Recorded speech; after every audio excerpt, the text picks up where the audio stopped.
RCF Notre-Dame.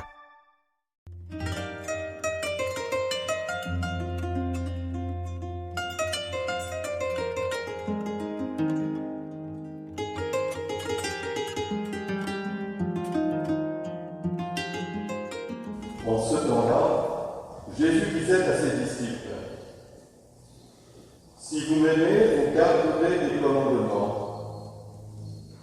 Moi, je prierai le Père et il vous donnera un autre défenseur qui sera pour toujours avec vous. L'Esprit de vérité, lui que le monde ne peut recevoir, car il ne le voit pas et ne le connaît pas.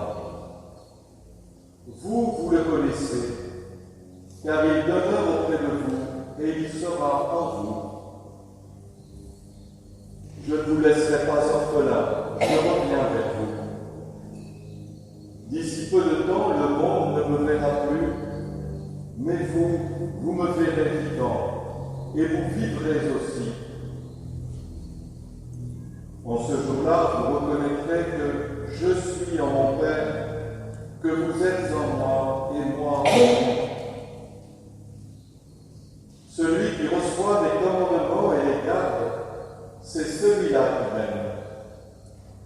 Et celui qui m'aime sera aimé de mon Père. Moi aussi je l'aimerai et je me manifesterai à lui. »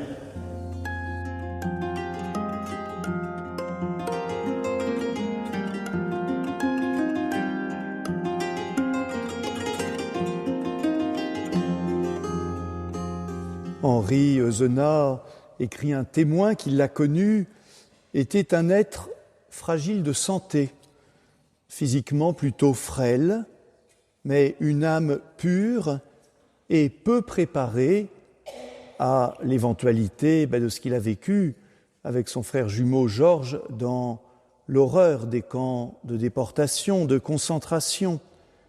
Et pourtant, un hôte intérieur l'habite, écrit ce même témoin.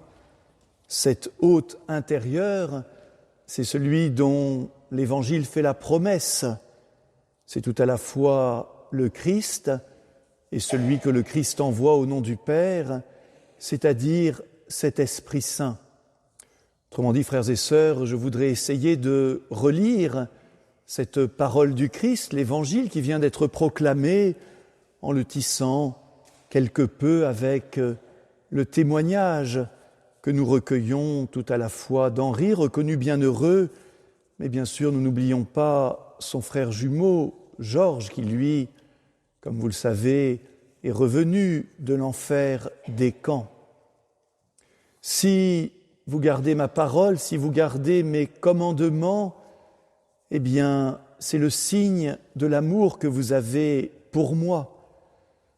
Il y a au fond dans cet évangile déjà une sorte de va-et-vient entre l'absence et la présence. Quelle absence ? Eh bien l'absence, semble-t-il, de Jésus lui-même. Je m'en vais, vous me chercherez, je reviendrai.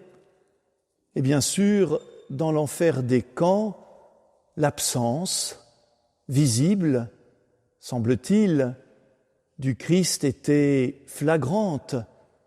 Où étais-tu, Jésus ? Où étais-tu, Seigneur Jésus, dans ce monde déshumanisé, dans cet enfer que le régime nazi avait construit, avait mis en place et voulait faire régner ? Où étais-tu, Seigneur Jésus ? Mais si vous restez fidèle à mes commandements, si vous m'aimez, alors déjà une présence secrète se fait jour et déjà nous pouvons répondre par la foi que le Christ était présent par ses témoins, le Christ était présent par ses serviteurs qui n'ont pas cédé, qui sont restés fidèles et qui ont vécu jour après jour dans des conditions dont, à vrai dire, il nous est difficile de les représenter, cet amour concret du prochain. Quel amour ? L'amour d'abord de continuer à s'entraider, l'amour de continuer à prier, l'amour de continuer à se soucier d'abord d'autrui plutôt que de soi, un amour fraternel. Et aussi, nous l'avons entendu dans la deuxième lecture tirée de la première lettre de Saint Pierre, un amour où la patience, le respect, la bienveillance restent inscrits dans le cœur de l'homme, là où le régime nazi voulait que la haine, les uns des autres, la haine qui divise, soit la règle, soit non seulement ce qui est imposé à ces malheureux prisonniers, mais aussi ce que le régime nazi voulait, c'est que ce soit vécu entre les déportés. Autrement dit, la règle du plus fort, la règle de la haine, le mépris des autres, que ce mépris que le régime nazi déversait sur ceux qui étaient considérés comme des êtres inférieurs devienne la règle des relations à l'intérieur du camp. Et ces témoins du Christ ont refusé de partager cette haine, même envers leurs bourreaux, même envers les gardiens du camp.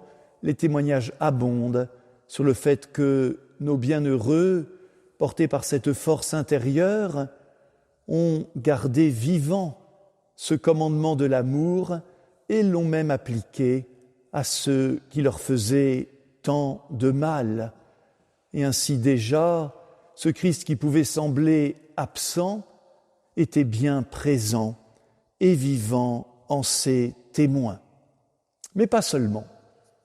Le Seigneur Jésus dit, nous l'avons entendu dans l'Évangile, « Je prierai le Père, et il vous donnera un autre défenseur, qui sera pour toujours avec vous. » Et cet autre défenseur, c'est l'Esprit de vérité.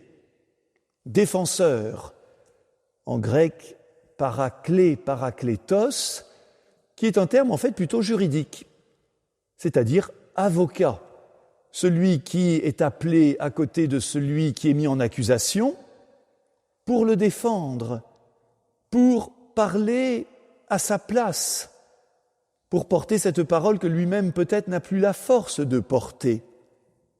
Alors, cet avocat, ce défenseur, c'est l'Esprit Saint, mais qui est accusé? Et par qui? Qui est accusé? Tous les chrétiens dans cet enfer nazi. Par qui? Eh bien, par cette idéologie nazie qui voulait fondamentalement détruire non seulement le peuple juif, mais après le peuple juif, l'Église. Ce n'est pas du fantasme, ça a été écrit et dit. C'était bien le projet du régime nazi de détruire peu à peu, au fond, à travers le peuple juif, puis l'Église, Dieu lui-même, pour que ne puisse régner dans cette folie de l'idéologie nazie que Hitler et les siens, dans cette sorte de culte idolâtre, destructeur de l'humanité. Et voilà la grande accusation. Pourquoi Henri Euzenat, pourquoi son frère Georges, pourquoi Camille Millet, autre bienheureux né sur le diocèse de Châlons, pourquoi l'abbé Maurice Rondeau, autre bienheureux né sur le diocèse de Châlons, ont-ils été condamnés à la déportation, au camp de travail forcé, c'est-à-dire pour la plupart à la mort, non pas pour une résistance armée, mais pour une résistance spirituelle, pour avoir animé des groupes de prière clandestins, pour avoir partagé clandestinement la Bible, pour avoir célébré la messe clandestinement. C'est pour cela, frères et sœurs, qu'Henri Euzenat, son frère Georges et beaucoup d'autres ont été condamnés pour un apostolat clandestin, mais qui était un apostolat parfaitement pacifique et parfaitement spirituel. Et c'est cela même pour laquelle ils ont été accusés, condamnés, mis à mort. Qui les a défendus? Pas les avocats allemands. Qui les a défendus en étant leur voix intérieure, mais aussi en portant leur voix, l'Esprit Saint. Pourquoi nous en avons un témoignage explicite? Pourquoi n'ont-ils pas cédé? Pourquoi n'ont-ils pas dénoncé leurs camarades? Pourquoi n'ont-ils pas trahi d'autres avec lesquels il faisait cet apostolat clandestin, parce qu'ils avaient en eux cette présence de l'Esprit qui les a défendus. Je cite ici un prêtre qui les a fréquentés dans cette prison allemande, dont le témoignage a été recueilli après la guerre. Il écrit « Je pense que cette force de caractère, cette détermination inlassable trouvent leur point d'appui en eux, il cite ici les deux frères, dans une vie religieuse fervente, une foi ferme, une espérance solide, une charité divine et fraternelle très ardente, car ils étaient des hommes de prière. » Et le même témoin continue, « Dès le premier contact avec eux, je compris que ces deux Français, Henri et Georges, étaient animés d'un courage et d'une patience extraordinaires qui avaient leur inspiration. » Tiens, ce mot est intéressant. Inspiration, c'est l'Esprit Saint, dans la foi en Jésus-Christ et l'idéal apostolique de la JOC, c'est-à-dire la jeunesse ouvrière chrétienne. Autrement dit, Henri, Georges et les autres ont laissé parler en eux ce défenseur, cet Esprit Saint, qui leur a permis de tenir bon face à une accusation très fondamentale, qui est au fond l'accusation de l'esprit du monde face à la religion chrétienne, face au Christ. Alors où était le Seigneur Jésus ? Il était présent, ses témoins. Comment ont-ils été défendus par l'Esprit Saint lui-même ? Et enfin, et j'en terminerai par là, le Seigneur Jésus promet que, à sa résurrection, vous me verrez vivant et vous vivrez aussi. Comment cela ? Vous vivrez aussi, les apôtres n'étaient-ils pas restés vivants ? De quelle vie le Seigneur Jésus veut-il parler ? Il parle de cette vie nouvelle que la résurrection communique. Il parle de cette vie que nous recevons au baptême. Il parle de cette vitalité qui habite les chrétiens quand ils laissent en eux cette source du baptême jaillir.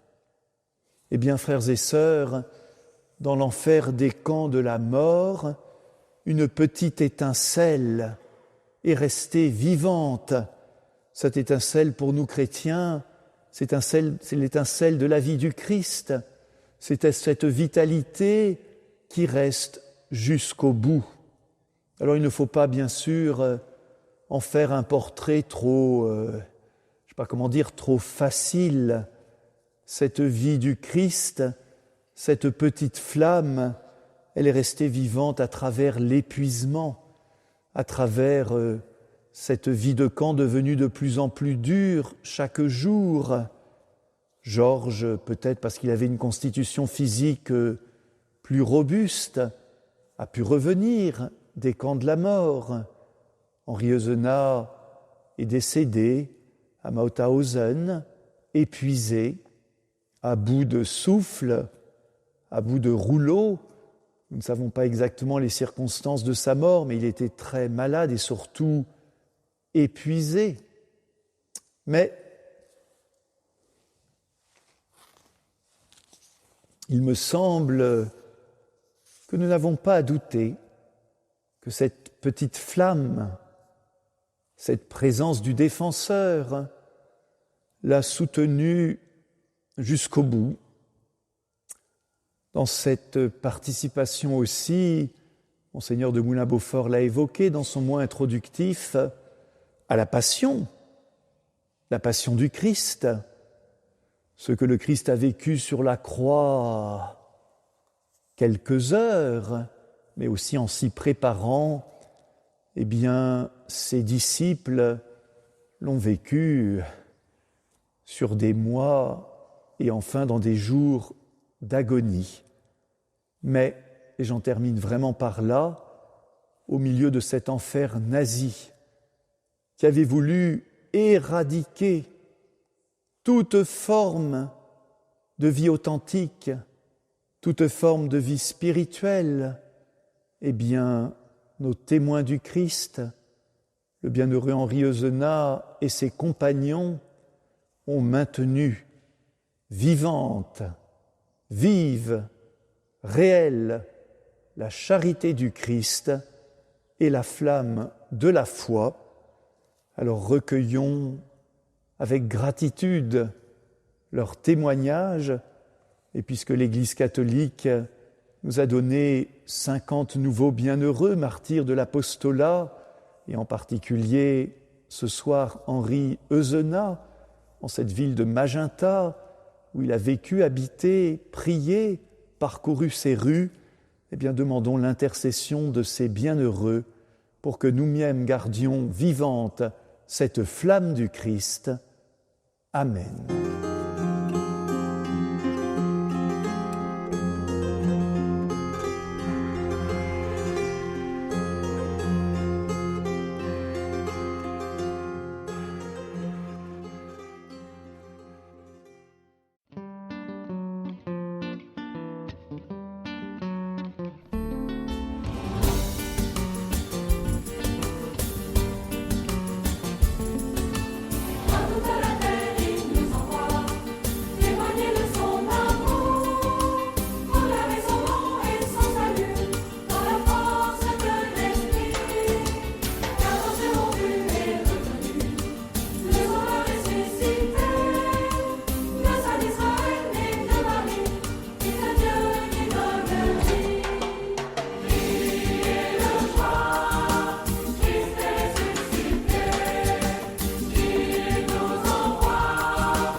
Sa vie donnée, son sang versé, il a racheté nos vies. Il détruit les portes des enfers, il nous sauve du péché. À tout homme il donne son salut, don gratuit de son amour. Vivons dans sa gloire et sa clarté, maintenant et à jamais.